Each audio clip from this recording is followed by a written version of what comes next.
Hey everyone, welcome back to English Express, the podcast where two friends have completely real, natural conversations in English, so you can listen, repeat, and start sounding more fluent. I'm Lexi. And I'm Finn. Really glad you're here with us today.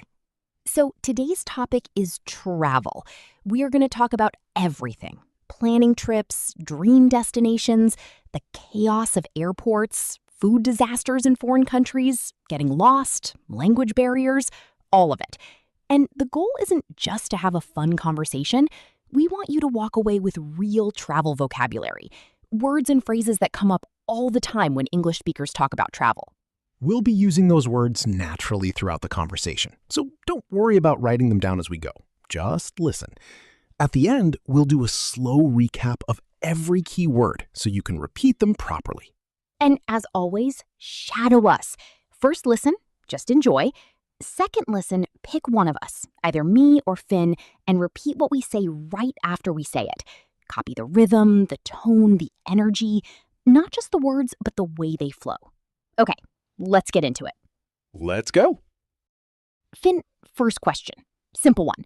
Are you a planner when it comes to travel, or do you just show up and figure it out? I wing it. Completely. I am the most spontaneous traveler you will ever meet. I've booked flights the night before. I've shown up in cities with no accommodation arranged, no plan, just a bag and a rough sense of which direction the center was. That sounds like a nightmare to me. It sounds like a nightmare from the outside, but honestly, arriving somewhere with no itinerary is one of the most freeing feelings I've experienced. There's nothing you have to do, nothing you're behind on. You just walk out of the airport and let the city happen to you. I understand the appeal, and I am genuinely trying to, because I am the complete opposite. I have color-coded itineraries. I book accommodation months in advance. I research every restaurant, every neighborhood, every museum before I leave home. My family laughs at the level of detail I go into. And does all that planning actually make you more relaxed on the trip? Or does sticking to the schedule become its own kind of pressure? Honestly, the planning itself is part of the enjoyment for me. I love sitting down with a map and working out the logistics, how to get between cities, where locals actually eat, what's worth skipping in the guidebook.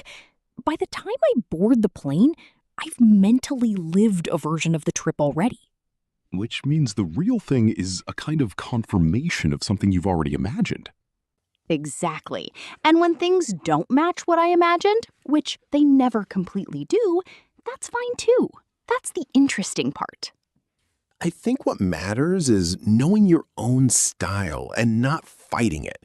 Some people need structure to relax. Others need the complete absence of structure. What absolutely doesn't work is forcing yourself into the wrong approach. If you're naturally spontaneous and you're trying to follow a rigid schedule, you're going to feel trapped. And if you need to plan and you're traveling with someone who just wants to wander, that's going to create friction. Travel compatibility is a real thing.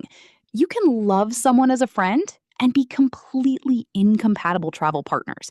Different pace, different energy levels, different ideas of what a good day looks like. And different budget. That's actually one of the biggest sources of travel tension between people. I've been in situations where I'm perfectly happy in a hostel, shared room, basic bathroom, a common area full of other travelers, and the person I'm with absolutely needs a private hotel room. Neither of us is wrong, but every spending decision becomes a negotiation. Do we eat at that restaurant we walked past that looked amazing, or do we find somewhere cheaper? Do we take the taxi or work out the public transport? Do we do the guided tour or just explore on our own? When two people have different budgets, those conversations happen constantly, and they get exhausting. Which is one of the great arguments for solo travel. When you travel alone, every decision is yours.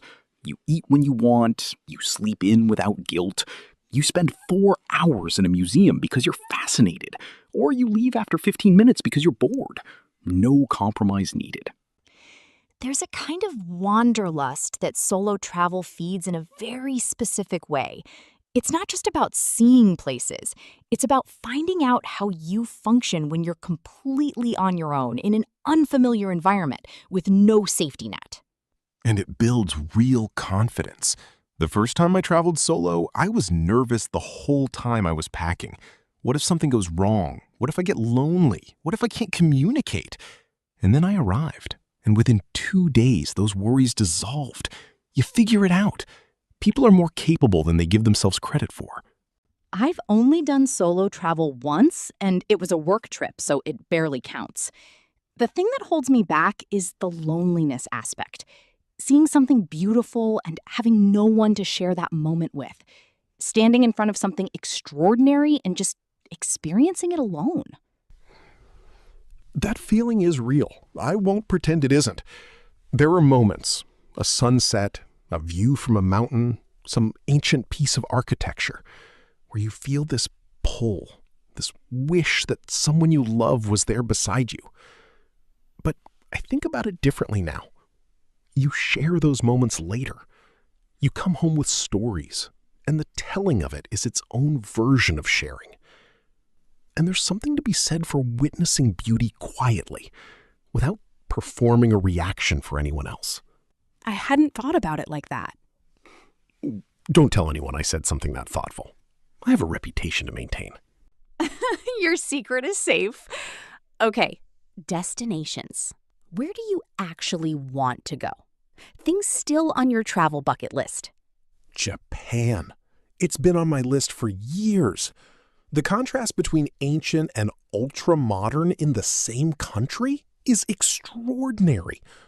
Walking through a 1,000-year-old temple in Kyoto in the morning and being in a neon-lit street in Tokyo by evening? That range fascinates me. Japan is on mine too. Honestly, the food culture alone would be enough. I've heard that even the food in convenience stores there is genuinely incredible. People talk about it the way people here talk about fine dining. I've heard that too, and I completely believe it. Local cuisine is one of the biggest factors for me when choosing a destination. I'd honestly rather go somewhere with extraordinary food and average scenery than somewhere visually stunning with mediocre food. Food is the most immediate way to understand a culture. When you eat what local people actually eat, prepared the way it's always been prepared, you're experiencing something real. Not a tourist version of the place itself. And street food is where that's most true. Not restaurants, not places adapted for foreign tastes. The stalls and carts where locals grab lunch on a Tuesday, that's where you find the real character of a city. I had the best meal of my life at a plastic table on a street in Vietnam. It cost almost nothing. It arrived in about 3 minutes. A bowl of local cuisine so good, I've been trying to recreate it at home ever since and failing completely every single time. Because it had context. The environment, the sounds, the smell of the street around you, all of that becomes part of the meal. You can't separate the food from the place it belongs to. Have you ever had a serious food disaster while traveling? Something that went badly wrong? Yes. At a night market, I still genuinely don't know what I ate, and I spent the entire following day horizontal and regretting every decision I'd made in the previous 24 hours. Miserable in the moment, absolutely hilarious in retrospect. And that's part of it, right? Immersing yourself in a culture means accepting that not everything is going to be comfortable. Jet lag turns you into a different species for 2 or 3 days. Things get lost in translation.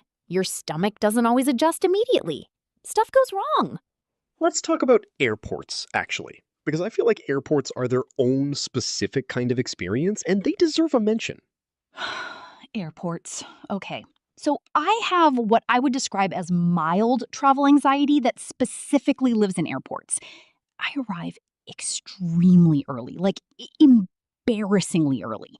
I need to check in, get through security, find my gate, sit down, and have at least 40 minutes of nothing before the flight boards, or I can't relax. I'm the opposite. I've run for planes. I've been that person sprinting through an airport with a coffee in one hand and a passport in the other, boarding last, completely out of breath. I've never actually missed a flight, but I've come very close. That sounds incredibly stressful. In the moment? Absolutely. But here's the thing. I've never had a bad layover because I'm never early enough to have to sit through one. That is one way to look at it. I, on the other hand, have had some epic layovers. 6 hours in Dubai once, 8 hours in Istanbul, and honestly, if you approach a long layover correctly, it's free extra travel. I left the airport in Istanbul, got a taxi into the city, walked around for 4 hours, ate something incredible, and got back with an hour to spare. Now that is a good use of a layover. Most people just sit at the gate staring at their phone for 6 hours. It requires a bit of research beforehand, making sure you have enough time to leave and return safely, knowing if you need a transit visa, checking how far the city center is from the airport, but it completely transforms what would otherwise be dead time. Okay, let's talk about the language barrier. Because this is something that comes up for almost every traveler at some point, and people have very different reactions to it. I find it humbling. You go from being a confident, articulate person to someone who can't even ask for directions without panicking. And it gives you enormous empathy for people who move to a new country and have to function in a language that isn't theirs every single day. I spent a week in a rural part of a country where English was genuinely no use to me at all. And the experience of trying to communicate through gestures and expressions and broken phrases gave me a deep respect for that. Language is something you take completely for granted until you don't have access to it. And yet, people connect anyway. I've had what felt like full conversations with people using nothing but hand gestures, facial expressions, a shared willingness to try, and a lot of goodwill on both sides. That goodwill is everything. Most people, in most places, want to help a lost, confused traveler. I find it charming. You look confused enough, and usually someone appears, takes your map, points you in the right direction. Getting off the beaten path, actually, whether by choice or by accident, is one of my favorite things about travel. Taking a wrong turn and ending up somewhere you never would have found on purpose. The best discoveries I've made traveling were accidents. A tiny bookshop down an alley I only found because I took the wrong exit from a metro station. A local street festival I walked straight into because I went the wrong way back to my accommodation.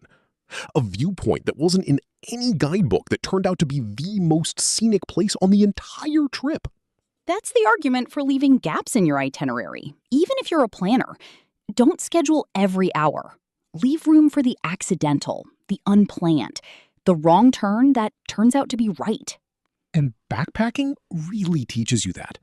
When you're traveling on a small budget, hostels, overnight buses, local transport, street food, you have to be flexible because things rarely go to plan. Your bus is 2 hours late, the hostel overbooked, the market you wanted to visit is closed on Tuesdays and nobody told you that. You adapt. You did a lot of backpacking, didn't you? Southeast Asia, mostly, in my mid-20s. Moving slowly on a small budget.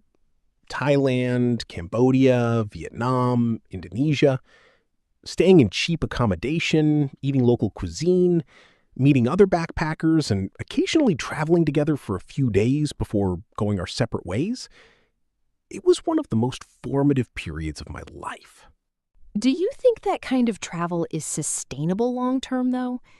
There's a whole romanticism around the nomad lifestyle, working remotely, never settled anywhere, always moving. But I wonder how it feels after a year of it. The reality is more complicated than the version you see on social media. The digital nomad lifestyle sounds incredibly free, and in many ways it is. But the costs are real. It's hard to maintain deep relationships when you're constantly in motion. You miss ordinary moments with people you love. You can start to feel rootless in a way that tips from freedom into loneliness. For me, the ideal is somewhere in between. Enough stability to feel grounded, with regular travel built in. Using trips as punctuation marks in ordinary life, rather than running from ordinary life altogether. And I think that's genuinely how most people experience their best travel. Not as a permanent state, but as something you return from. A break that gives you perspective on the life you have and sends you back to it seeing things slightly differently. That might be the thing I love most about travel. What happens when you come home? You see your own city with slightly different eyes. Things that felt enormous before you left seem smaller somehow. You have more patience, more perspective. And you have references. This reminds me of that market in Marrakesh. This coffee is almost as good as the one I had in Naples. Your world gets bigger, even when you're sitting still. There's also something called reverse culture shock that nobody really talks about. Coming home after a long trip and finding your own culture slightly unfamiliar for a moment. Things that are completely normal here look strange because you've been somewhere so different.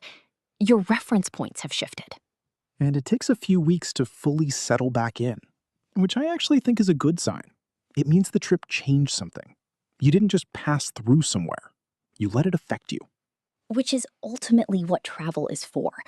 Not collecting destinations or filling up a passport with stamps, but letting the world expand how you see things.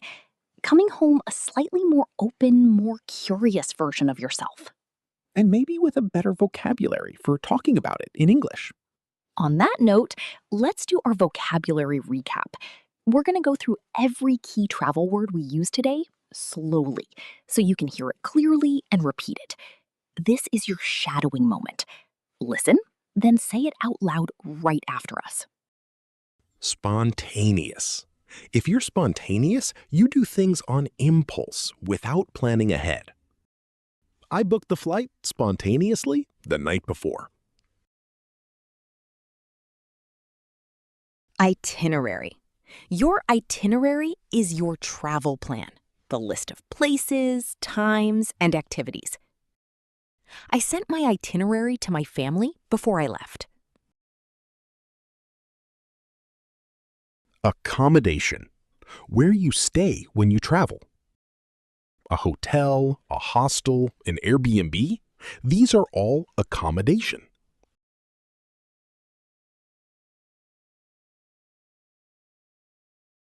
Wanderlust. A strong desire to travel and see the world. I've had wanderlust since I was a teenager. Bucket list. A list of experiences you want to have before you die. Japan has been on my bucket list for years. Local cuisine.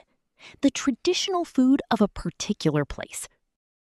The local cuisine was the highlight of the entire trip.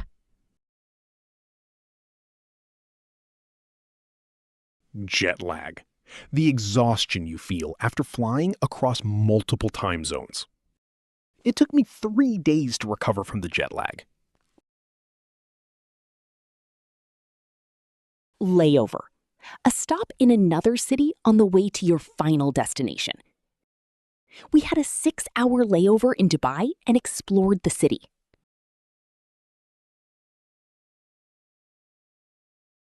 Off the beaten path.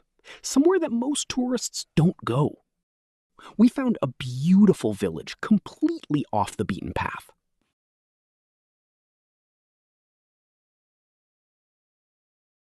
Immerse yourself.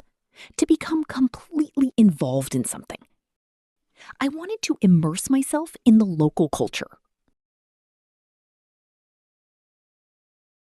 Backpacking. Traveling on a low budget, usually with just a backpack, moving between places frequently. I spent 3 months backpacking through Southeast Asia. Hostel. A type of cheap accommodation where you share a room with other travelers. We stayed in a hostel to keep costs down. Scenic. Visually beautiful, especially describing landscapes or views. We took the scenic route and it added 2 hours, but it was worth every minute.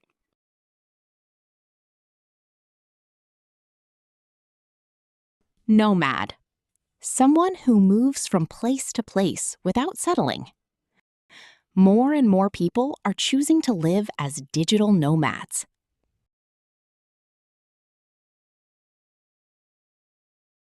Nomad. Someone who moves from place to place without settling. More and more people are choosing to live as digital nomads. Culture shock. The disorientation you feel when you encounter a very different culture. The culture shock hit me harder than I expected on my first day.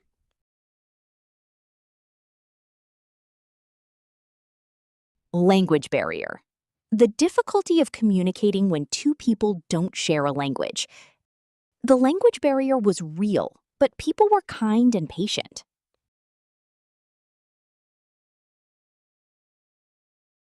Budget. The amount of money you plan to spend. We traveled on a tight budget, and it pushed us to find things we'd never have found otherwise.